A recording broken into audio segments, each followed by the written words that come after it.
याद करने की कोशिश करो सोनिया। तुम्हारे बाबूजी ने दानी के बारे में कुछ तो पता होगा। नहीं साहब, ये तो एक रहस्य है जो सिर्फ एक द्रोणा जानते हैं। ताने का क्लू समझने में हम जितना वक्त लगाएंगे, रेस अमृत के उतना ही करीब पहुंचता जाएगा। क्षमा चाहती हूँ साहब, उस अन्य की पहेली को तो वो असुर पूछ ही नहीं सकता है। वो राज सिर्फ वही खोल सकते हैं जिन्होंने उस अन्य पर उसे रचा हो। अन्न पर रचा हो? हाँ, बुंदेले हरबोलों की कथा गाथाओं में कई ऐसे कारीगरों की चर्चा है जिन्होंने सदियों से सृष्टि के सारे राज अपनी रचनाओं में संभाल के रखे हैं। इस अन्न का रहस्य भी शायद इन्हीं कारीगरों में से किसी एक की रचना है। चौथी चट्टान के बसंती चौखट के उस पार इन कारीगरों की नगरी है रासपुर। पर इस कहानी में सच कितना है और कितनी कल्पना है, ये कोई नहीं जानता।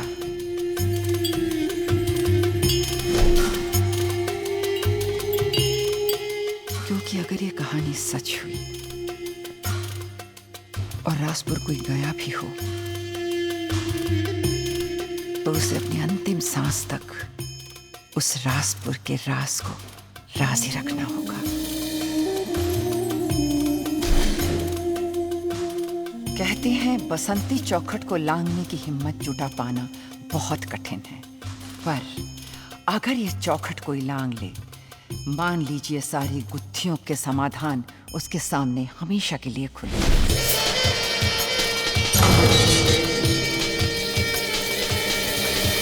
जो वहां जाना चाहे उसे खुद ही जाकर परखना होगा कि आखिर ये कथा सत्य है या मिथ्या।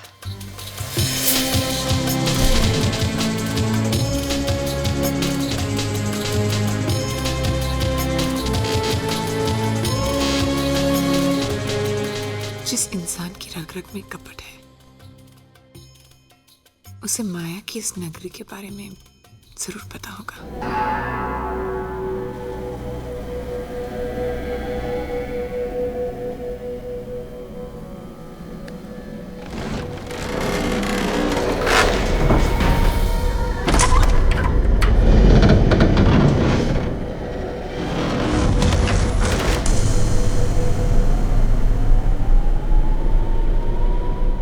अगर ये कहानी सच ना हुई तो पता करने का एक ही रास्ता है।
पधारिए पधारिए प्रिय परदेसी पधारिए।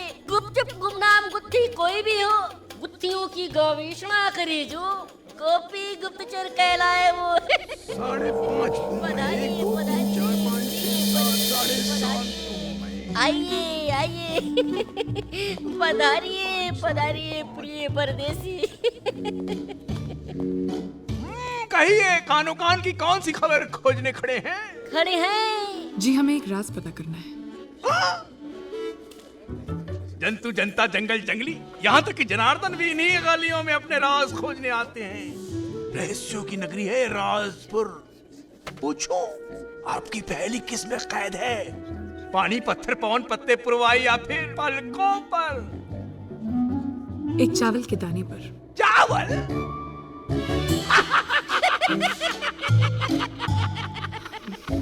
नमूनों में नमूने, मनुष्य ही महान नमूने। लो, कहाँ है वो चावल का दाना? जी वो हमारे पास नहीं है। नहीं है? नहीं। तो उसके बिना तो आप यहाँ से आगे जा ही नहीं सकते। कोयल कौआ कंकड़ कंगारू किस? नहीं है,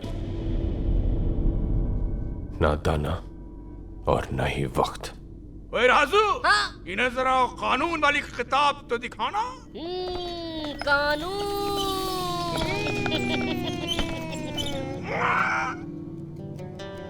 कानून क्रमांक 1,03/6.4 के अनुसार चावल के दाने के बगैर राज जानना नामुमकिन। प्रिय परदेसी, अब प्रस्थान कीजिए। देखिए आप समझ नहीं रहे। सब समझ रहे हैं, हम सब समझ रहे हैं। सारे समझदारों की समझ हमेशा यही कहती है। अब आप प्रस्थान कीजिए। गोपी,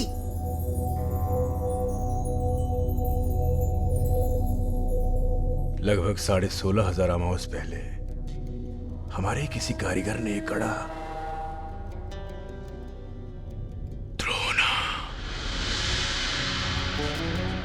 द्रोणा की दुविधा है तो गोपी की दुविधा।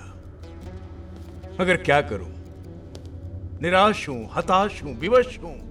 दस्तक दूं भी तो किस द्वार पर? यहां के हर दरवाजे पर हर राजदार का दरबान दुरुस्त है। इसका दरबान कौन है, कैसा है, कितना खतरनाक है, कोई नहीं जानता। आपके द्वार को पहचानने का सिर्फ एक ही जरिया है, चावल का वो दाना जो आपके पास नहीं है। कोई तो रास्ता होगा, कुछ भी। रास्ता है रास्ता, मगर मैं आपको उस रास्ते पर नहीं भेज सकता। उस रास्ते पर आपको खतरे से रूबरू होना होगा। आप वापस चले जाइए, वापस। राज जाने बगैर वापस जाने के लिए नहीं आया। द्रोणा का द्वार द्रोणा को खुद ही ढूंढना होगा,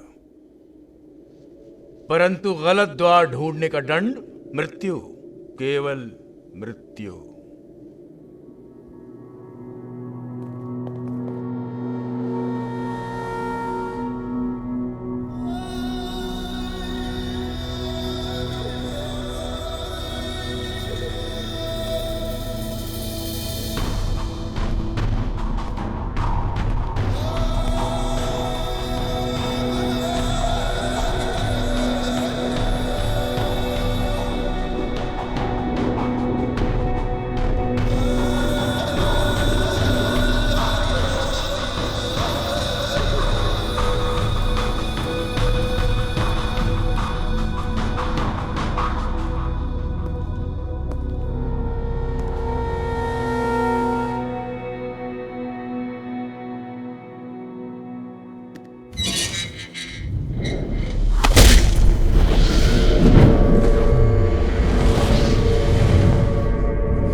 रेस हमसे पहले यहां आ चुका है।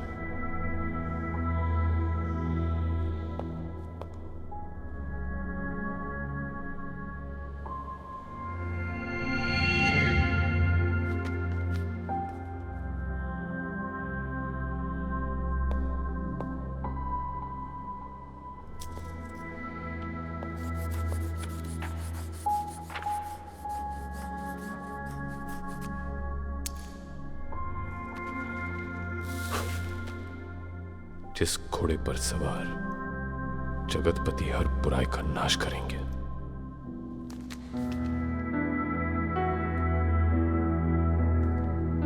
जगतपति यानी द्रोणा, द्रोणा यानी आप। पर ये घोड़ा देवदत्त द्रोणा के घोड़े का नाम है मान्यकाल। सूखे अनंत रेगिस्तान के बीचों बीच एक अकेला ऐसा बेलगाम घोड़ा है जो भागता है हवा से भी तेज। उसकी पहचान उसकी गर्दन पर बना एक रात चिन्ह। उसे अगर कोई पकड़ भी ले पर अपने काबू में नहीं कर सकता, सिवाय द्रोणा के। इससे पहले कि रिस देवदत्त के पास पहुंच पाए, हमें उसे ढूंढ निकालना होगा।